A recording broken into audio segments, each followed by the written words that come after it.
ចឹងនេះទិដ្ឋភាពនៅទំនប់ខ្នោតដាច់បងប្អូនអរគ្នា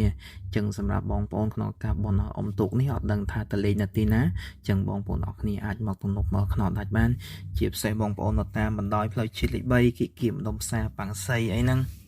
តាមថ្ងៃហ្នឹងគឺយើងមកគៀកនេះមកបាទ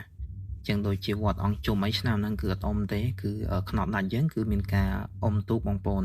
ចឹងនេះគ្រាន់តែជាការហាត់សមសម្រាប់ថ្ងៃអាទិត្យនេះចឹងឃើញថាបងប្អូនយើងមកលេងច្រើនមែនតើអត់ទាន់ដល់ថ្ងៃបុណ្យបងប្អូនបាទចឹងនេះគាត់ថាការ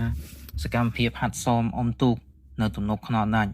ចឹងបងប្អូនយើងមកទស្សនាច្រើនមែនតើហើយក្រុមកីឡាកររបស់យើងគឺគាត់បានធ្វើការហាត់សមប្រុងប្រៀបទុកឲ្យហើយសម្រាប់ប្រកួតថ្ងៃអុំទូកទី1ទី2ទី3បងប្អូនអរគ្នាចឹងសម្រាប់បងប្អូនយើងសម្រាប់ថ្ងៃបុណ្យអុំទូកហ្នឹងគឺកុំភ្លេចមក